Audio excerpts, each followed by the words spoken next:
नमस्कार दोस्तों, मैं एस्ट्रोलॉजर राजेश कालिया हार्दिक स्वागत करता हूं आपका आपके अपने यूट्यूब चैनल अक्षित एस्ट्रो मास्टर में। मेरे कर्क लगन और कर्क राशि वाले दोस्तों, कैसे हो दोस्तों? आपका लगन या चंद्र राशि दोनों में से कोई कर्क है तो यह वीडियो आपके लिए है। दोस्तों, नव वर्ष 2022 आपके भाग्य में बहुत ही शुभ और महत्वपूर्ण परिवर्तन लेकर आएगा।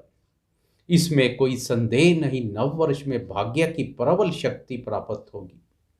पिछले कुछ वर्षों से भाग्य के सहयोग में काफी हद तक कमी महसूस कर रहे हैं। नामात्र ही भाग्य का सहयोग मिल पा रहा है। जो भी आपने हासिल किया अपने बाहुबल के दम पर हासिल किया, परंतु अब नव वर्ष में आपको बाहुबल के साथ बुद्धिबल और भाग्यबल का भी पूर्ण सहयोग प्राप्त होगा। आपका भाग्य बुलंद होगा। गत वर्ष 2021 में आपको नामुमकिन दिखाई देने वाले कार्य भी नव वर्ष 2022 में मुमकिन महसूस होंगे। आपके अधिकांश कार्य भाग्यबल से ही पूर्ण हो जाएंगे। संतान के संबंध में भी पिछला कुछ समय संतोषजनक नहीं रहा है। संतान क्षेत्र से विभिन्न प्रकार की परेशानियों का सामना करना पड़ा है। संतान भाव पर केतु का गोचर और संतान कारक गुरु का अष्टम भाव पर गोचर संतान के संबंध में नकारात्मक ऊर्जा पैदा कर रहे हैं। अब नव वर्ष में दिग्गज ग्रहों का राशि परिवर्तन गेम चेंजर का कार्य करेगा। दोस्तों, नव वर्ष में अधिकांश ग्रहों के राशि परिवर्तन से आपकी राशि के लिए भाग्य, धन, स्वास्थ्य, सुख, समृद्धि, ऐश्वर्य सब कुछ प्राप्त होगा। संतान क्षेत्र से भी सुख एवं प्रसन्नता का अनुभव करेंगे। एक ही राशि में लंबी अवधि तक संचार करने वाले ग्रहों में से राहु केतु का नव वर्ष में सबसे पहले राशि परिवर्तन है। 12 अप्रैल तक राहु केतु की यथास्थिति बनी रहेगी। राहु एकादश भाव पर गोचर कर रहा है तो केतु पंचम भाव पर गोचर कर रहा है। एकादश भाव पर राहु का गोचर बहुत ही उत्तम और लाभदायक बना हुआ है। एकादश भाव आय एवं लाभ से संबंधित बहुत ही महत्वपूर्ण भाव है। भाग्य का सहयोग नामात्र होते हुए भी बाहुबली राहु का लाभ भाव पर गोचर मेहनत, पराक्रम और प्रयासों से लाभ की वर्षा करवाने वाला है। 2021 में भी राहु ने आपका बहुत सहयोग किया है। राहु का गोचर हर प्रकार से लाभप्रद है। विभिन्न प्रकार के लाभ प्राप्त होंगे। वर्ष की शुरुआत में ही आय वृद्धि और लाभ प्राप्ति के लिए किए गए कार्य रंग लाएंगे। दोस्तों, आप अपने बाहुबल से विपरीत परिस्थितियों को भी अनुकूल बनाने का दम रखेंगे। लाभ पर राहु के प्रभाव से बाहुबल के साथ साथ चतुरता और चालाकी से भी लाभ प्राप्ति के गुण पैदा होंगे। साम दाम और दंड भेद से अपने कार्य निकलवाने के लिए महारत हासिल होगी। इस अवधि तक केतु भी पंचम भाव पर गोचर करेगा। केतु के मिले जुले परिणाम देखने को मिलेंगे। किसी भी प्रकार का ज्ञान अर्जन करने की तीव्र इच्छा जागृत होगी। क्रिएटिविटी संबंधी कार्य करने में सफलता प्राप्त करेंगे। केतु आपको भ्रमित करने का कार्य भी करेगा। संतान के संबंध में केतु की यह स्थिति कुछ अनुकूल नहीं है। अप्रैल मास तक संतान कारक गुरु भी अष्टम भाव पर गोचर करेगा। अष्टम भाव एक बाधक स्थान है। दोनों ही रूप से संतान क्षेत्र पीड़ित अवस्था में है। इसलिए खासकर वर्ष शुरुआत से लेकर अप्रैल मास तक संतान संबंधी कोई महत्वपूर्ण निर्णय लेने जा रहे हैं तो बुद्धि विवेक से सोच विचार कर ले। अप्रैल मास के बाद संतान के संबंध में समय अति उत्तम है। 12 अप्रैल को राहु केतु राशि परिवर्तन कर एक एक भाव पीछे चले जाएंगे। दोस्तों, यह दोनों छाया ग्रह हमेशा वक्री अवस्था में ही गोचर करते हैं। इसलिए राहु दसम भाव में प्रवेश कर जाएगा तो केतु चतुर्थ भाव में प्रवेश कर जाएगा। पंचम भाव संतान भाव पर से केतु का प्रभाव दूर होते ही संतान के संबंध में परिस्थितियां बेहतर होंगी। बुद्धि पर से भी डर, संशय और वहम जैसी स्थिति से बाहर निकलेंगे।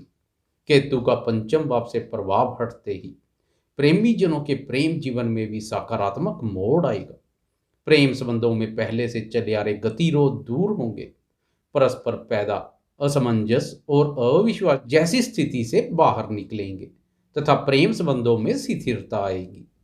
12 अप्रैल के बाद चतुर्थ भाव पर चर राशि में केतु का गोचर घर से दूर दराज के इलाकों या विदेश तक की यात्रा के अवसर पैदा करेगा। कुछ समय के लिए घर, माता और मातृभूमि से दूर रहना पड़ सकता है। सुख शांति से बैठने से कहीं अधिक घूमना फिरना पसंद करेंगे।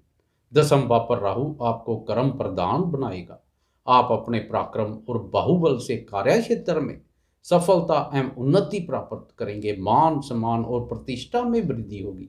राजनीति से संबंधित दोस्तों के लिए कर्म भाव पर राहु का गोचर विशेष लाभप्रद रहेगा।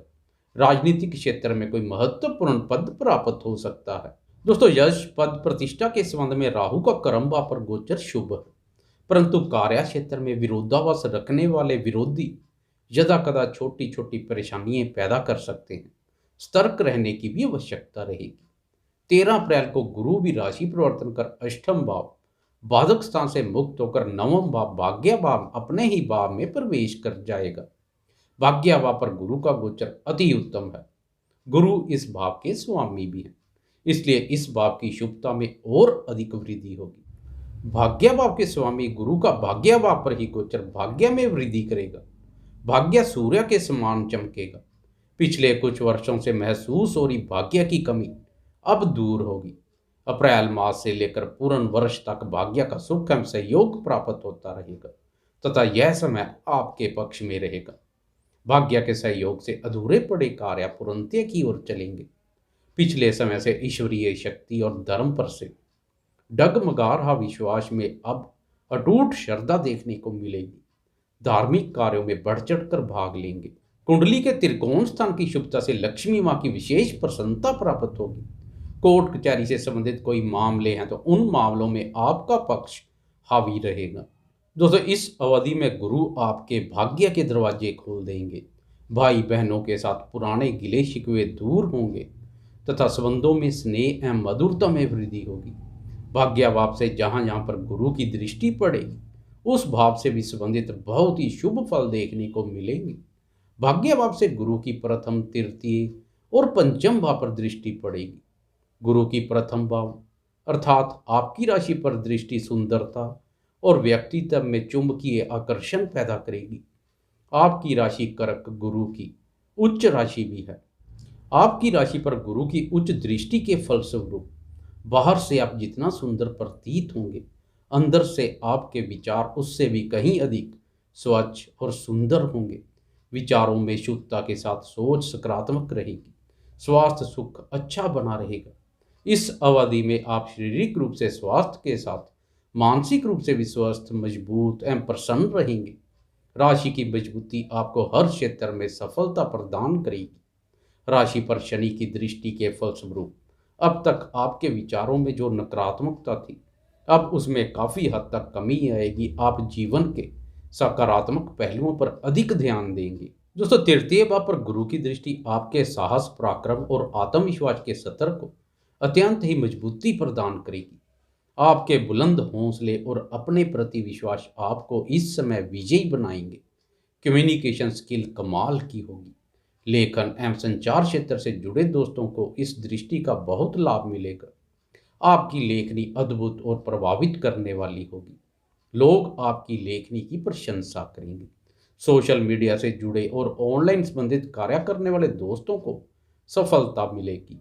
भाई बहनों और पड़ोसियों के साथ संबंध सुधरेंगे। कानों से संबंधित किसी परेशानी से जूझ रहे हैं तो उस परेशानी से भी छुटकारा मिलेगा। दोस्तों, पंचम भाव पर गुरु की दृष्टि संतान सुख में वृद्धि करेगी। संतान सफलता एवं उन्नति के मार्ग पर अग्रसर होगी। नव दंपतियों के इस अवधि में संतान प्राप्ति के प्रबल योग बनेंगे। पिछले समय से संतान से संबंधित किसी परेशानी के कारण तनावग्रस्त हैं तो वह तनाव दूर होगा। संतान क्षेत्र से सुख एवं प्रसन्नता का अनुभव करेंगे। मानसिक रूप से मजबूत बनेंगे। दोस्तों, बुद्धि की प्रबलता से नवीन विचारधारा और नई योजनाओं का जन्म होगा। क्रिएटिविटी में गजब का निखार देखने को मिलेगा। विद्यार्थियों को भी इस दृष्टि का बहुत लाभ मिलेगा। विद्यार्थी शिक्षा, अनुसंधान क्षेत्र और प्रतियोगी परीक्षाओं में बहुत अच्छा कार्य करेंगे। पंचम भाव प्रेम प्रसंगों से भी संबंधित होता है, इसलिए प्रेम संबंध मधुर, मजबूत तथा पक्के रूप से स्थापित होंगे। प्रेम संबंधों में पवित्रता, पारदर्शिता, निस्वार्थ निष्ठा एवं ईमानदारी देखने को मिलेगी। निवेश कार्यों से लाभ होगा। शेयर बाजार से जुड़े दोस्तों को निवेश करने के अवसर प्राप्त होंगे। दोस्तों, कुल मिलाकर नव वर्ष में गुरु का राशि परिवर्तन आपके जीवन में बहुत बड़ा शुभ बदलाव लेकर आएगा। बात करें शनि की, तो 29 अप्रैल को शनि भी राशि परिवर्तन कर अष्टम भाव अपने ही भाव में प्रवेश कर जाएगा। ज्यादातर शनि अष्टम भाव में नकारात्मक ऊर्जा पैदा करता है। इसे अष्टम डेहा के नाम से भी जाना जाता है। परंतु आपकी राशि के अष्टम भाव में शनि अपनी ही राशि में होने के कारणवश सकारात्मक ऊर्जा प्रदान करेगा। दोस्तों, आपकी राशि के लिए अष्टम डेहा नुकसानदायक नहीं होगा, परंतु फिर भी शनि से संबंधित वस्तुओं का दान पुण्य करते रहें। इस अवधि में किसी गूढ़ विद्या, ज्योतिष, तंत्र मंत्र या वास्तुशास्त्र का ज्ञान अर्जन करने की तीव्र इच्छा जागृत होगी। अकस्मात धन लाभ के योग बनेंगे। पैतृक संपत्ति संबंधी ससुराल पक्ष के माध्यम से या इंश्योरेंस के रूप में इस अवधि में धन प्राप्त हो सकता है। 29 अप्रैल से लेकर 12 जुलाई तक शनि अष्टम भाव पर गोचर करेगा। बाकी समय शनि की यथास्थिति बनी रहेगी। दोस्तों, कुल मिलाकर नव वर्ष 2022 आपके लिए सकारात्मक और अनुकूलता प्रदान करने वाला साबित होगा। भाग्य के सहयोग से बहुत ही महत्वपूर्ण बदलाव आने वाला है। आपको यह वीडियो कैसी लगी? लाइक, शेयर, कमेंट और सब्सक्राइब करना ना भूलें। धन्यवाद।